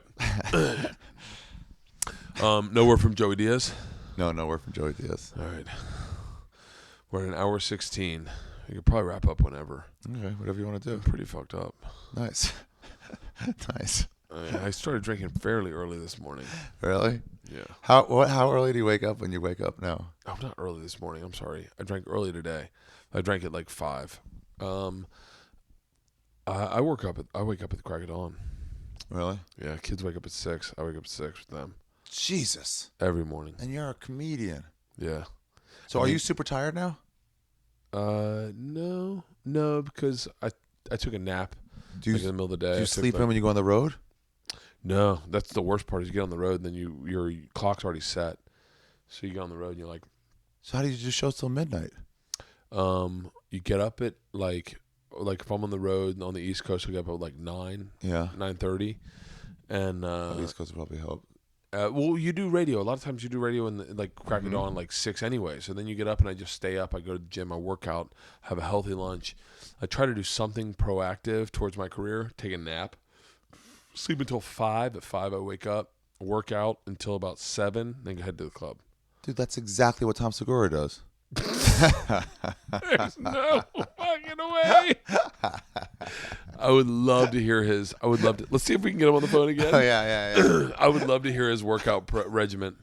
The worst part is if I have to edit any of this, Yeah. I'm going to cut to one part and they're like, wait, did they get exponentially drunker within... really quickly. Oh, yeah. Yeah. They're going to cut suddenly. I'm Yeah. like, Allah, I thought you Let me would tell you my something face. about Tom Segura. All right. Let's see how much he weighs, too. If you can. He usually answers on the second phone call. I told you. Hey, what's up? Hey, what's up? What are you doing? I'm just putting up a podcast right now. Are you really? What? Who are you with? Nobody, I'm just uploading it right now. What are you doing? Where are you? I'm at my house doing a podcast with Ari. Right now? Yeah. What's going on? Oh, we're taking our first caller. Oh, yeah. Is that me? Congratulations. You're the first caller. You're taking the call? Yeah, no. We called into our first caller. That's cool. Oh, you can't put that on there, man. Yeah, that's terrible, man. Sorry, we've been drinking in the man cave. Oh, yeah, because I did notice that when I answered the call that I was receiving, that you were saying he usually answers on Yeah, the I knew that was a problem. I Yeah. knew that was a problem. As you were saying, I was like, ew. I'll edit you out. Hey, Tom, how much do you weigh? What do I weigh? Yeah. Like 245. 245. 245. How tall are you? 5'11"? Yeah, about 5'11", 6 feet, yeah. You liar, you're 6'1". Me? Yeah. I mean, I guess 6 feet. Are you really 5'11"? I mean, honestly, I'm not sure exactly. I've been to doctors. How'd you not- Shoes on, they measure you, and you're like 6'1", but you have shoes on. Yeah. Yeah, you're taller than I am, so I think you're over 6 foot. Yeah, I think like 6'4". Okay. You're not 6'4". Relax. Hey, how did that showcase go? How tall is Ari? I'm 6'2.5". Ari 6'2.5". Like we're 9. What does he weigh? 185. Yeah, a little under 180. Wow, Jesus Christ. What are you down to now, Bert? You piece of shit? 205. 205. Oh my God. Clean program. What's that? What's the most that you weigh? Yeah. 245. I'll send you a picture. At you at 245? Yeah, me at 245 in Hawaii. Tom, you'll see it and you'll be like, Hawaii. are you fucking kidding me? Jesus, man. And I- this is all for your exercising and then your green juice, The power juices? juicing. Yeah, and the picture where I'm 245, I'm holding a ukulele and a tank top. Oh. Yeah, I'd like to see that. Yeah. So when's your podcast go up? I mean, I'm going to put it up now, so it'll be up, in like a couple hours. Who's it with? Who's it with? I just did. It's funny. Yeah, I just did one with Brody Stevens. It was great, man. I love that guy. Yeah, I love Brody. He's great. Hey, how'd your showcase go? It was great. The turnout was awesome. Cool. They were like, we just want this to be good, like as far as turnout. So I was like, anybody that wants tickets, I'll give you tickets. And I was able to give away the whole place. Which Oh, really? I was remembering back to like years ago when you could give away, you'd offer tickets to people for free. And you could be like, I'll give you tickets, and you'd still have 15 people at a show. Yeah, You're they like, look God, through it. Hatred. I can't even give away a show. Wait, where was your showcase at? I just did one at Flappers like a week ago or 2 weeks ago. I forget, one of the two. And I'm doing that. it was just full, but like I was able to give, because of podcasting, basically. I could reach enough people that I was able to fill the place up. Really? That's cool. That shows them a lot, too. What's that? That shows them a lot, too, on a weekday. If all these people are coming, it's like, whoa, who is this guy? Yeah. Yeah, that's pretty cool, man. That's How was your set? Let's put his phone under the pillow and let him talk about his set. Yeah. Stay out of it for a while. You do a lot of new stuff? Put it back under the pillow. But do you do a lot of news? I can't see this back and forth. I'm fucking taping all of this, and I'm putting you under the pillow. All right. What is going on? All right. Thanks for being the first caller. It was good talking to you, Buns. Yeah, it was really fun, man. Thank you so much for having me. Letting me know that I was being recorded. All right. I'll talk to you later. Bye. It didn't say anything bad. You didn't say anything that bad. That is funny. Do you think 245 is the real answer? No. You do not. No. I said it wrong, but I didn't know if you were. Once the cover was blown, I didn't know if I was actually gonna. No, he's not 245. Look, there's a picture of me at 245. Yeah. Right here. I just got this the other day, and I was like, oh, are you fucking kidding me? 245 is well into obese, by the way. Was it really? Yeah, it's 6 feet, 245. Let's see if I can find this. I'm pretty fucking hammered. This is fun, dude. It's fun being out here in the man cave and just hanging out. You got the last Twinkies. That's cool. I think that's from you, Ari. Twinkies? Yeah. No. I think you gave those to me for my birthday. Really? Yeah, I'm almost certain you gave them to me for my birthday. Well, didn't you come to my birthday party? Yeah. You ready for a picture of me at 245? No, me and Red Band got you. Oh, look how fat you are. You're so stocky. Ew, you have fucking gorilla arms. I know. The top, like those. What are the big ones that beat in their chest? Yeah. God, look at how fat I am. Ugh. Let me see that. Ugh.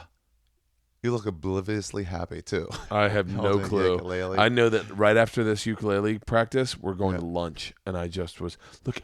Oh my God, Ari, look at how fat. Look at how tight my bracelet is on me. Look at this. Look how tight my bracelet is. Yeah. Oh, that's the one you have on now? Yeah. Wow, your wrist was fatter. It was choking off your circulation. That is crazy. Wrist gets fatter. Yeah, I guess it would, right? Yeah, of course. God, I look like a fat man. How long ago was that? Probably 8 months ago. Wow, really? Yeah. That was your worst. That's the heaviest. I only know that because I got on the scale getting on the plane, like where you put your luggage from Hawaii to LAX. I go, me and my sound guy, we were like, let's see what we weigh. My sound guy's like 6'4". I got on, I was 245. I was like, are you fucking kidding me? Oh. And then he got on, he was 235. That's and 6'4". He was like, this is the biggest I've ever been. And I was like, yeah. And I was in Hawaii doing a show where I wore a bathing suit. Ew. Why would TV let you on there like looking like that? They made me wear water shirts. Explain what that is. Like a tight, skin tight shirt. Okay. They made me wear those when I was ever doing anything. Like in a corset? Suit. No, like a Batman suit, like a black shirt, like a rash guard. Really?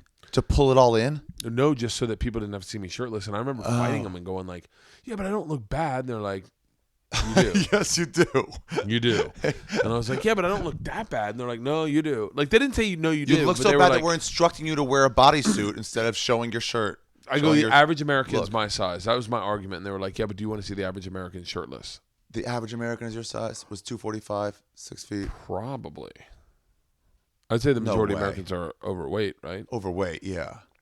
I mean, the average American's obese. I think so? Well, I think so. I thought we just had the most obesity. That was obese. Man. And Tom said he's 245? Yeah. That's what he looks like. Yeah. He's 6 feet. Does he look like that? No, in the face he doesn't. He looks normal in the face. He looks like he's a human. Yeah, he's got head. a different jawline than I do. Like he has like that like Sicilian jawline. So are you guys all going to die earlier? I guess. Well, I mean, if you're losing weight, not me maybe now. Not. Not like me. all the Tom guys will like definitely that, die Mike before Black? me. Yeah. They're all going to die earlier? It's got to be. You don't see any fat old men. Huh, yeah. That's really sad. That's what's going to happen just because they can't. Yes. They have shitty metabolism. I mean, you look at it, like there's no way they're gonna live to be old like that. Well, if you look at one episode of The Biggest Loser, you're like, all right, that's how it works. If you're obese, you have all the things that come along with being obese, like diabetes and high blood pressure, high cholesterol. I mean, look at Patrice. So people ask me about Patrice. Yeah, I never considered Patrice obese. I mean, he was obese, but I never looked at him as like obese. I just looked at him as a big guy. Yeah. Tammy Bronson said that, which I went to their club in Edmonton the week after the week after he died or something, and she was like, "Can you believe he died?" I was like, "Yeah." I was like, "Wait, can you not believe it?" Well, it's an angry fat black man. That's yeah, heart but failure. his biggest hiccup, I think, was his diet. He Really? was diabetic and he just ate horrifically. Oh, really? Yeah, he never ate well. And did he just shoot himself with the insulin? I don't know. To I correct it? don't know if he ever. I never and I lived with him for a month. I never saw him ever take insulin ever. But that, and I was also young. I was very self-obsessed. So I wasn't like I was paying attention to him doing anything with him. If it didn't have to do with me, You guys are roommates in New York? No, in Scotland. We lived together for a month. Me, him, and For the that boss. Edinburgh thing? Yeah. Edinburgh? Yeah. He was Oh, that's cool. fascinating dude. Yeah. Like hardcore fascinating. I never got to know him. I just met him a few times. He was 100% aggressive. Yeah, it's too aggressive. Not too. He was just too honest in a sense. Like I remember when we got done. Forthcoming isn't always necessary. Yeah. To be honest, but no one asked. I told him at the end of the Edinburgh Festival, I go, man, I'm glad we got to live together. I'm glad we became friends. And he was like, I'm not your friend. I was like, what? Like I'd been living with the guy for a month. I go, what? He goes, I'm not your friend, man. I'm just some dude you work with that you can talk to. That's it. Like we're not buddies. And I go, but we've been living together. Like I was just sensitive, you know. I was like, we've been living together. And he was like, yeah, but I'm not your friend. Like, can I spend the night at your parents' house? And I was like, oh, probably not. Can I spend the night at your parents' house? What a weird and marker. Like, yeah. He was like, are you picking me up from the airport? Oh, yeah. I was like, no. That's a better sign. He's like, no. So we're not friends. He goes, we're two people. He goes, don't get it twisted. I'm not trying to break your heart. He goes, we're two people who work in the same profession that know each other and can get along. Whoa. That's what we are. And I was like, you're right. That's what Pete Holmes calls work friends. Yeah, I like it's someone that you get along with and you can hang out with, but you're not gonna like go out of your way to like do something for them. Or call them when some new movie comes out. Yeah, or go, hey, you want to go to the movies, or like me and you defined it one time very simplistically on like if you get anxiety texting them. Like it's like yeah, that is the definition. How should I word this? Yeah, how do I word this email to him? Like, and like so for instance, Al Madrigal. Yeah, I texted Al to come to my birthday, and you didn't worry about how to text Al. No, but I was impressed with myself because we had already had this conversation that I didn't care about how I texted him. Right. So you noticed like, oh, I went right through that. Very good. And I was like, I wasn't worried when he was replying. I wasn't. Yeah. I was like, oh my god, he must be my friend. Yeah. Because I don't care. You ever not get a reply from somebody when you say something like bad, like on purpose as a joke? Yeah. You ever was like, I hope you kill yourself tonight. After they said, hey man, it was really fun hanging out with you. You know, something like over the top fun. And then like I'll realize like a day and a half later, I'm like, oh, did they never respond to that? Oh, nice, motherfuckers. Very nice. Yes, I've done that a number of times. Yeah, but when it's some like person you're not comfortable with, it's 20 minutes. You're like, oh, fuck, what's going on? Why aren't you texting back? Yeah, Al and I've had a few moments where we shared conversation where you realized, well, only friends can talk like this type thing. And then so when I texted him, and I think I texted you the same day. Yeah. And I was like, all right. I know that we had talked about it, so I wasn't worried about our conversation back and forth. But then I was like, I was impressed at the fact that I wasn't worried about my conversation with Al. But I would, and Bill Burr, I would venture to say is a friend of mine. I'm getting there with Bill. But like, I've tweeted. I tweeted him one time because I don't have his number. Yeah. Which is probably a statement on how close of friends we are. Yeah. But I tweeted him one time, and then I was like, oh, I should erase that. Like, and I was like, what the fuck am I doing? But it's only because it's reverence. That's all. Yeah, it's only because so many people respect what he's doing in this business right now. Also, he's getting hit up by so many people he barely knows that you're like, I don't want to be being that guy too. Yeah. I was talking to Joey maybe. That's how I feel about asking people to do my podcast sometimes. Like, am I bugging you in the same? And I don't feel that way doing other people's. Constantly. That's why I wish I had started this off by myself because I'm like, I was like, the only person I knew I could call was you because I was like, I know I can bug Ari and be like, will you please do it? I need to put it on Wednesday. And then I knew that you would go, I know exactly how you feel. I'll do it. I did. I was like, oh, okay, yeah. Because I couldn't do it yesterday. I was like, oh, I forgot. Yeah. I was talking about going. Joey goes, are you in town for the 21st? You should come to the show. The thing he's doing with End of the World show? No. Stanhope. Yeah. Stanhope and Rogan. And I was like, yeah. But then I was like, Well, I don't want to go backstage and just hang out. Yeah. Like, and not like, I don't think I've ever done that with any comedy show, but I do want to see the show. I was thinking of doing that for that show, but like very specifically, like I am not asking for any stage time. Yeah. I'm just hanging out in the green room with a bunch of friends. Yeah. But then I go, but how do you go about that? Who am I? I know if I call Joey, he's never going to follow through with like leaving my name on a list. No, he could do that. You think Yeah. so? And but then I was like, well, I'll just call Joe. I've seen him do that before for people. I felt weird about calling Joe to do skeet shooting for Trip Flip. Why? He said he wanted to do it, right? Yeah, he I did. know that's a good sign too. But then even I after they say they want to, you're still like, because I know that you're busy at that level, Yeah. and you're busy on so many levels that like I was like I'll ask him, but if it doesn't work for his schedule, I want him to know that he has an out. That's my whole thing is I want people to know give they have people an outs. Just give people outs. Yeah, I just want them to know you're not going to hurt my feelings. I just want you to be happy. Yeah, like totally cool to say no. Like, I don't want to leverage my friendship with you for my career. That's what I said about that's when I had to get permission from everybody for the Storyteller show. I try to be like, if you don't want to be in it, I will cut that part out. Don't worry about it. But just leave people so you're not bugging them. So wait, are you going to the End of the World show? I'm thinking of doing that and just going to hang out. But like, here's the deal. Let's say you were in some city. Yeah. Let's say you were in Denver, the same week I was at Denver Comedy Works. Yeah. And you got off early or something. I don't know, maybe at different time shows or and you're like, oh, I'll go across. Maybe I'll see what Ari's doing. I notice he's in town. You would just go back into the green room if I was there. Yeah. Before a show, you would just go. You wouldn't even worry about it. Yeah. But I don't know stand up that well. Yeah, there's that. I mean, like I don't like and third person. Yeah. And he. It's not like he's like it's not like he's got the reputation of being like, hey man, come on back. Like, he's stand up's a oddly super friendly guy. Oh yeah, but I haven't had that relationship with him. Like, I mean, I've definitely had. I take that back. Let me take that back. Yeah. I've had a very friendly relationship with him via email. Yeah. Post our first introduction, and he's been nothing but like super nice. I take that back entirely. He's like oddly normal. He's oddly normal, Yeah. and he's been very nice and accommodating. And that thing he says where he's like, I'd rather know a comic and see him at a bar at an airport than like talk to a stranger. Yeah. Is the relationship he's had with me, where that like I had a hard time on the road one time, and me and him did not have like the best start off relationship. Yeah. But I just knew that he was someone that I felt like at the time I could email. Yes, And I emailed him about what I was feeling about not being happy about working the road.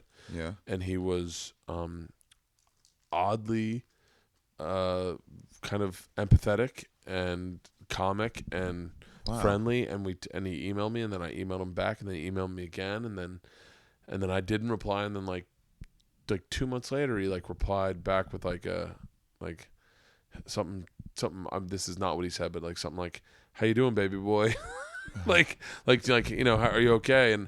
And so everything I guess I do know him, but I haven't spoken to him in maybe like 6 years, so I don't know. Right, right. Yeah, I can see that being a reason not to go. Yeah, but he was always kind of nice to me. I don't know why I said Depends, that. What if the green room's all small? Then what do you do? Then it's Yeah, like, I'm I'm a complete asshole. Yeah, and I'm sitting on stand-up's knee, like.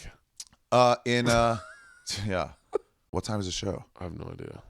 But I definitely want to see it. I want to see stand-up work. I want to see Joe work. I don't think I've ever seen Joe work live, except for like the short sets we do at like. Oh yeah.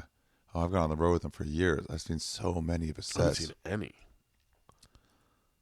Oh yeah, that'd be fun. Yeah, I haven't seen. I've seen Joe work slightly, like the beginning of his set or the end of his set, because you get done the second you get off stage at those Ice House things, you're kind of like pulled off to the side by like 10 different people, and the podcast is still going on. It's like you kind of no one gets to see anyone work. Right, really. right. Yeah, exactly. You don't at all. Or like Rogan at the end, but then it's like I gotta go home. Yeah. It's he's pretty great on stages, but it's fun to watch. I like watching like from the back sometimes, like with the crowd. I think I got 2 sets that night. If it's an 8:00 show, I'll go. But there's no way it's gonna be an 8:00 show. I got that Laugh Factory and the store. I'm taping a special at the end of the month. Where? Knitting Factory, New York. Really? Brooklyn. Is that what you did the shopping for yesterday? Mm-hmm. Nice. Did you figure out what you were gonna wear? Yeah, I did. I got an artist to come fucking find me a wardrobe. Really? Because I was like, I don't want to get too dressy. I don't want to be weird. Everybody goes too like big. Yeah. for specials. I was in the. I just want a nice version of normal. My first special was in the broad stroke of jeans and a black shirt that every comic wore. Okay. Bill Burr, myself, Chris Titus, any white guy wore a black shirt and jeans. Yeah.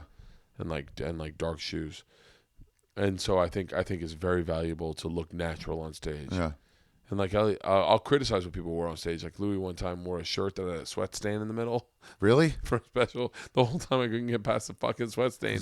But it was only because I had done the thing in the black shirt and I'd worn a gray undershirt because I wanted to separate myself from Chris Titus and Bill Burr. Yeah. And I started sweating, and gray was a bad choice for sweat because it started showing up like hardcore. Through it? Oh, because then it gets like black in the sweat. I can't even watch my special because all I see is my sweat on my chest. I'm just gonna wear a button-down shirt because I'm afraid of sweating. I'm like, no t-shirt. What are you wearing? Like a blue shirt and black jeans. Yeah. What shoes? Is it what you normally wear on stage? Like total. Like this. I'm wearing a flannel today. Yeah. But it's like I wouldn't wear. I'd wear a nicer one if I wanted. If I wanted to just be on there forever. I also don't want something that looks cheesy in like 5 years. a year. When that style is way out. So I didn't get skinnier pants. You didn't wear like a thick leather watch. Right. Yeah, exactly. So I'm like, whoa, it's dated. Yeah. You look back and you're like I'll tell you what, Geraldo's specials never look dated. Really? Yeah, Geraldo and Mitch Hedberg. Yeah, They Hedberg never looks look dated. fine. They always have Hedberg looks like a rock star too, so it doesn't really matter. Yeah. And Geraldo's got that little rock star edge, whereas like I've always wanted to be able to roll my sleeves up just as much as he does. Just barely. Mine are always one step below or two steps above his. Like he just always looked like he had that's obsessive as a comic gets is when you're looking at other dudes' wardrobes, going like, what a great choice. Yeah. Like his shirts always looked like they fit well. There was an Obey undershirt, something like that. Something like cool. Showed you had an edge to him. And his beard never looked like he over trimmed it or under trimmed it. It looked like he had been out for just long enough to have that beard to do stand up. Yeah. That is the point of stand up, is you definitely obsess about what you wear. Yeah. And how you look. I like to look nice on stage, but I don't want to like put a suit on or do something crazy. But I'm like, how I would throughout the day. I'm like, I'm going to go on stage tonight. If this is a good show, it's like, I'll go nicer. I'll go polo shirt or something. Are you going to shave? No, I'm going to leave the beard. I'm just going to chop the tops off. Really? Yeah. You know, okay. Oh, like you have them chopped off. I do. No, I discovered that once. A wardrobe lady told me that because they cut it, and I was like, "Oh, that does look way nicer." Like that. It looks a lot cleaner. Yeah, yeah. So that's all. I just trimmed it down, so now I'll shave these off. And, it's the end of the month. It's the 28th. Any clubs dates you want to promote? Yeah, I'll be at in Edmonton at the Comic Strip in January, and at Charlie Goodnight's in Raleigh, North Carolina in February. Really? Yeah. Nice. And then what's that one city? Vancouver and Long Island in March. All right. You can get arithegreat.com. You can find everything. Where can everyone get that the storyteller thing? It'll be on iTunes, I think. At Okay. least on my own, maybe, but I doubt that. Probably on iTunes, so people can find it. Right? Leave it on the fence. Let no one really know exactly where it is. Let's go iTunes within a week. January 1st. Let's call it that. And January 1st? You'll be on it. You'll be on it. Oh, fucking so great. All right, thank you so much. I appreciate it, man.